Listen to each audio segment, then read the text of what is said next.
All right. Hello there.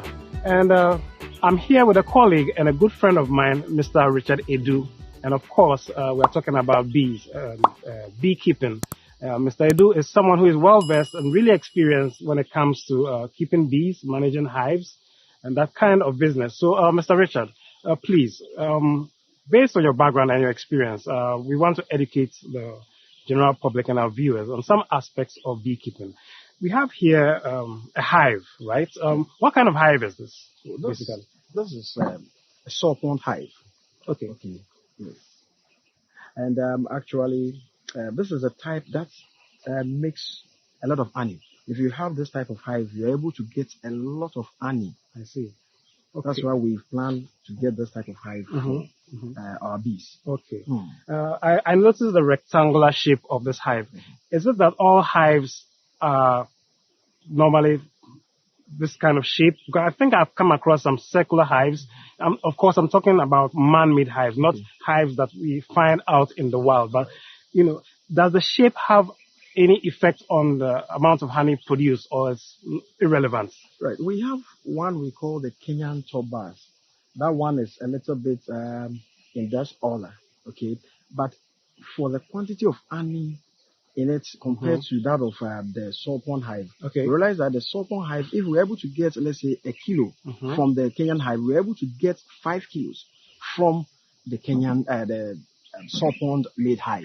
Okay. So for me, I think getting the sawpond hive for the bees will be better. Okay. Especially if you are working on a commercial base, if you are working on a higher base, you want a lot of honey to sell, and then get something for the living. I think you should get this type of hive, which is a sawpond made hive. Okay, I see. So is it a particular type of wood that is used, or you can use any hardwood or softwood?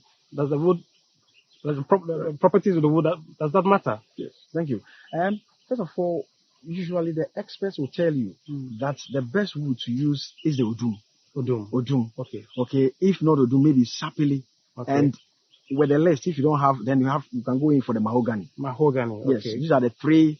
Basically, but the odum leads, and then the sapele, and then the mahogany will follow. Okay, so this one here is odum. Okay, so it's in odum, sapele, and then mahogany. These are the three hives, basically, wood that you can use to make this hives. Okay. So we cannot opt for something like wawa or any of that type. Yes, wawa can do, but usually they crack. As time goes on, they crack, and then sometimes you go and then you see that there will be a crack in it, and once there's a crack, the bees will abscond. So it's better you use this tray that we've come across. Yes. Okay, that's wonderful. So viewers, what I'm going to be doing is walking out to the picture, and Mr. Richard Adu is going to continue with his narrative on beekeeping, and he's going to go in depth, and I think it's best to allow him do his thing. So Mr. Richard, I'm out, and it's up to you now. Right. Okay. Right, folks. So we are starting. First of all, we'll look at the hive, the sawpond hive. We'll just be opening to see how these are the top bars. Actually, we have 20 of the top bars. Basically, if you have 20 or 18 top bars, that is perfect for the honey. So I'm just removing them one after the other so that we'll look at what is inside. Now, if you look inside the top bar, there is a screw. There is a edge at the bottom. This is where they make the honey, okay, in comb. So they store it. So if you keep it inside, you see that it will be like a handbag. So the honey will be stored inside this in the hive, okay, arranged in that order always. So once it's arranged in that order, then the bees will also try to always make their honey in comb. And when you, as a beekeeper, you want to harvest, so you use I think next time when we come, we'll be talking about the hive products. We'll also be talking about the tool that we use in collecting the honey. So first of all, you need a tool, a metal tool, to remove, because they will be stuck with propolis. Usually, once you have it in this order, when they are fixing their honey, any space there, every space, the bees will have to use propolis. The propolis is they call it from the plant resins. So they apply it on all edges. If there is any light being thrown inside, then quickly they have to seal it so that there wouldn't be any light in there. So for you to harvest, it will become very stuck because it's a sticky nature. So you need this hive tool to remove it before you are able to take your comb honey into your neat bucket around. Then after removing them, you make sure that you place it in order as it was arranged in this way. Now, looking at that side, we've made an edge. We've made a hole about 8. 1, 2, 3, 4, 5, 6, 7, 8. This is where the bees will enter, the stinging bees, which is the apis. This is where they will enter. Now, usually, you don't make the entrance too big. Compare it with your finger. So if your finger is able to enter through, that means the bees will be fine.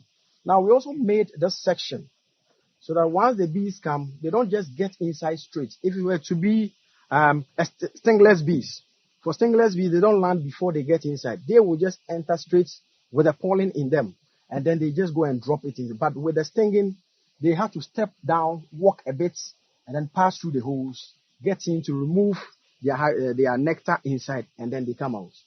So that is why it's better to get this space so that they land, conserve a little bit energy before they go and then release what they have at their hind limbs and then come out to go for more honey. So this is how it's supposed to be made. Either 7 or 8 of the holes should be fine, but a finger must be able to get through so that the bees will be comfortable inside. Now we also have this metal stand. There's a metal stand here where we normally put the hive on it. Now, when you get a metal stand, there should be a bowl. It can either be this type of bowl or any short bowl. Then you apply it on the legs. So once you apply all the bowls at the 4 legs, then practically you are preventing ants from getting into the honey, the already made honey by the bees. So we place it under each leg. Then if we have our dirty oil, it's always advisable for you to apply dirty oil. Others also add some insecticide. Hey, the insecticide will not be good because the bees will normally fall inside and then die. But once you have these dirty oil being applied to it, that makes it very comfortable. With dirty oil and water, the bees can even step on it and then they should be fine with it. So here I'm going to apply dirty oil in each of the 4 stands. Just a bit in here, same quantity measured. Then the same goes to the other side. And on the last one, yes. So you're doing this to prevent ants, okay? Because once the ants get access into the honey, the bees will abscond. They will leave totally. You will come and then you see that this hive was doing very well. What happened? The ants have also come to colonize it. And then they don't want competition. Bees don't want competition. So the best for them to leave is they leave the hive for the ants and then they fly off away. So I think for now this should be okay with the hive.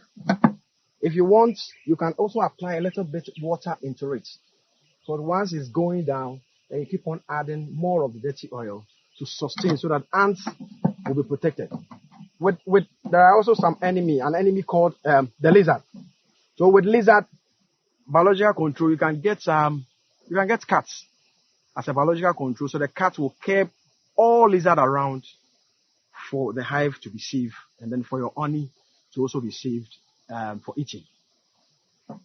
So, viewers, I think this is basically the little idea that we have here.